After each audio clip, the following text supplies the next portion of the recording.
Hey everybody, it's Mrs. Shalev and Humphrey. We're here for part 2 of The Trouble with Chickens by Doreen Cronin.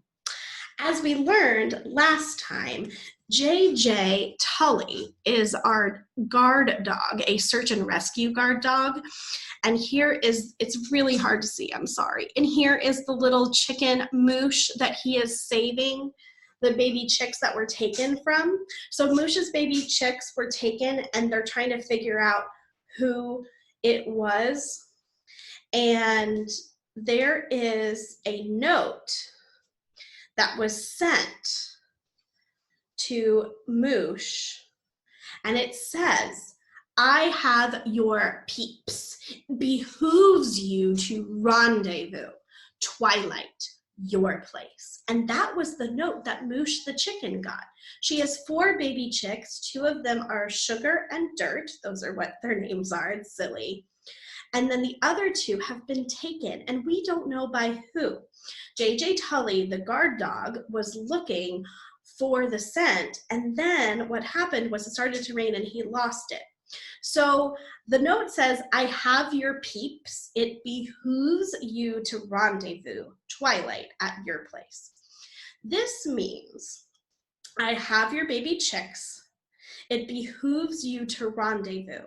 It would benefit you if you met with me at twilight, which is the time of day, your place, the chicken coop. So that's where we're at with the note right now. Those are some big words, but that's what it means basically, is that the note is saying that Moosh needs to come to the chicken coop so they can talk about the exchange of the chickens for whatever the person or animal that took them. So we're at that place now, and so this is chapter 7, Inside Job, and it's from JJ Tully's point of view, and he's going to get to the bottom of where these chickens are, hopefully. We'll see, okay? Chapter 7, Inside Job. Behoove, rendezvous, twilight? I, JJ Tully, have been lowered from a helicopter, strapped to a snowmobile, and flown first class to France to find a backcountry skier lost in the Alps. I am a guard dog, a police dog after all. These are all normal things for me. Not once during all of those adventures did anyone find it necessary to use the word behoove, which means it would benefit you. My bet was that a chicken the size of a golf ball wouldn't find it necessary either. That note might have been covered in Poppy and Sweetie's scents, but it sure wasn't covered in the words, Poppy and Sweetie being the 2 chickens who were taken. Behoove, rendezvous, twilight, these were inside words. Words you only learn inside, where there are things like comfortable chairs and fresh lemonade. Out here with the chickens and the dogs, we don't behoove. I don't have a problem with big words. There's a time and a place for them.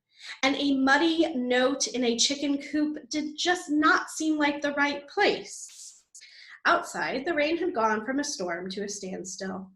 I had been so busy thinking about the note that I hadn't noticed the quiet. There wasn't enough breeze to ruffle a feather. Moosh was staring at the note. I watched her eyes scan the page over and over again. "What does it mean?" asked Moosh. I wasn't sure who she was asking. Sugar spoke before I could. "It means we need to be in the chicken coop by 6:30. Sugar's head wasn't filled with feathers, that's for sure. I was gonna have to keep my eye on her. Right after my nap. Wake me up at 6:25. Chapter 8, Detour. Our shadows were long and thin as we headed over to the chicken coop for our rendezvous at 6:30. Dirt and Sugar were covered in mud and wet grass and napping in my empty food bowl. It looked like an Easter basket gone horribly wrong. It's time, Moosh chicken coop. Come on, come on. Go ahead, Moosh. I'm gonna keep an eye out from here. I had a hunch I should stay out of the chicken coop. I also had a hunch once about a roast beef sandwich I found in an alley in Detroit. Didn't smell quite right, but I was hungry. I ignored that hunch and ate the sandwich, and I woke up 3 days later with an IV jammed into my front paw courtesy of the Detroit Animal Clinic with food poisoning. That was one bad sandwich. The same little voice I had ignored in Detroit was now telling me to stay outside. I stayed outside. Moosh was not completely convinced that I wasn't going to ditch her as soon as her back was turned. I wasn't completely sure myself. Go on, Moosh, I repeated. Dirt gave her mom a little tug and let her into the coop. Sugar stuck around just long enough to throw me a dirty look. I threw it back. I was walking away to find decent cover when the scent hit me square in the face. I may have actually tripped over it. It was so strong. It was the same scent that was all over the note. The rain hadn't washed away the chicken scent after all, but it didn't lead to the chicken coop. It led to the house. Moosh shot her head out of the coop. It's 6:33. Where are they? Where are they? I had to put my paw over her face to keep her from clucking. Once again, I noted her sharp beak. Moosh, we got a new development here. I held her beak closed with my paw and explained the scent trail leading right up to the house. She mumbled. I let go of her beak. It can't be, she said again. Noses don't lie, I answered. But what about the note? She asked. Decoy, I grumbled. But it doesn't make any sense. Before she could finish her sentence, a dark shadow appeared in the window. The shades were drawn, but you could clearly make out the silhouette. There was no mistaking that silhouette. Vince the funnel. And here is the silhouette that he sees in the window. A dog with a cone around his neck. Vince the funnel. Chapter 9, Vince the funnel. Vince was 37 pounds of shiny brown mutt. He had a long, skinny build, beady eyes, and a giant white funnel around his neck. He looked like a cross between a dachshund and a lamp. We had met the very first day that I had arrived here at Barb's country house for my retirement. I nodded at him that morning almost 2 weeks earlier. It was a gesture of goodwill. He didn't nod back. Fine by me. I didn't need any new friends. I could, however, have used a lamp. Up until now, I had never exchanged a word with Vince the funnel. He spent his time inside, and I spent my time outside.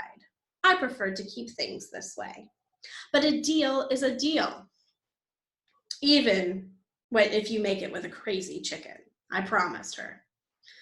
What little I did know about Vince, I knew from a distance and from the grapevine, meaning I had heard it. I knew that a dog walker came by every day to take him outside, and I heard he was a little off his rocker. Cuckoo, crazy dog. While I was taking an inventory of everything I knew about Vince, Moosh kept herself busy by losing her mind.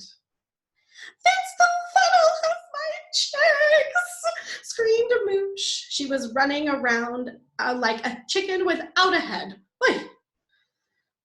Dirt and Sugar were frozen in their place, their fuzzy little chicken brains on overdrive. Inside dog, inside words. It was all beginning to make sense. Before I could think about any further, my stomach rumbled. I was starving. I should have asked for that cheeseburger up front. And this is Vince the Funnel. Pretty scary. So, at this point of the story, we're now switching into Vince the Funnel's point of view. We've been in JJ Tully's point of view until now, and now we're switching over to Vince. Oh, Chapter 10, Funnel Vision. So for his point of view. Oh, how Barb loves losers, I thought, watching JJ the hero dog march around the yard with Chicken Mom on his tail and his face to the ground. Only an arrogant search and rescue dog could undergo years of training, but not recognize a simple trap when it's right under his nose. Makes me laugh out loud. But Hero Dog isn't like Barb's usual rejects, the orphan baby birds, the mangy stray cats. I'll have to figure out his weak spot when I have him up close and personal. Welcome to my school, Hero Dog, I muttered.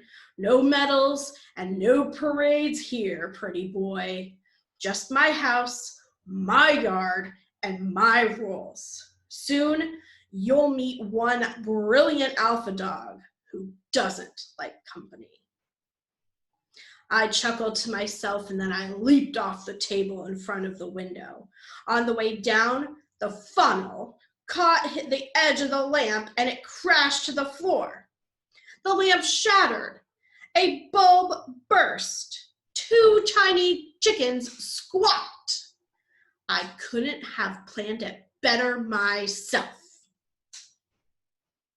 Chapter 11, Why Me? Vince's shadow had disappeared, and the commotion made it clear that it no longer behooved us to rendezvous. I didn't have to turn around to tell what was going on behind me. Sugar was coming at me as fast as those little freaky little chickadee legs would take her. She hadn't just inherited her mother's eyes, she inherited her mother's crazy. You're going in, right? Asked Sugar. I rolled my eyes. I'm not going anywhere until I have more information. And here he is saying no to Sugar. You have all the information you need. Poppy and Sweetie are in the house. You said so yourself. No, I said the trail leads to the house. Are you even listening to me? Do you even have ears? For the first time that day, I bothered to check to make sure chickens had ears. They do. Sugar looked over at the house. The back steps were just a few yards away. To the right was an old bird bath. To the left was a droopy tomato plant. Barb must have saved all the pretty for the front of the house. I'm going in, Sugar chirped. She was off in a flash, with her eyes locked on the doggy door. In that second, I was sure of only one thing. If she went in, she wasn't coming out. I grabbed her by the scruff of her neck and looked for some place safe to stash her for a few minutes. I tossed her up on the bird bath. Sit down and keep quiet. She kicked a pebble at me. Right here, in the bird bath. I thought about the small town in the Midwest that held a parade in my honor after I pulled 3 tornado victims out from a mountain of debris and saved them. If you had told me that someday I'd be dodging pebbles tossed by a baby chicken, I would have bitten you hard. Like I said, I didn't belong here. I'm a hero. I was out of place in the country as the guy I once pulled out of a cave in his pajamas. Life is strange, mister. So strange.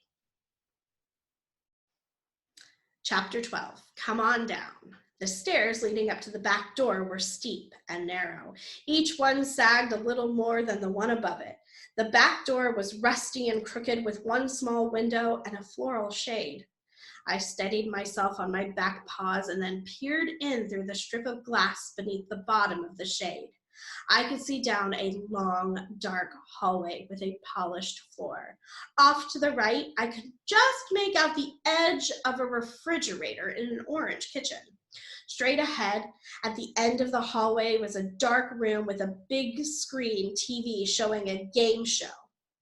The game show host was laughing while an energetic woman in a wrinkled green dress was jumping up and down. It was dizzying. I had to look away to clear my head. I looked back down the long, dark corridor. I could make out the dim, gleaming arc of a giant plastic cone. Vince was sitting on the couch, but only for a second.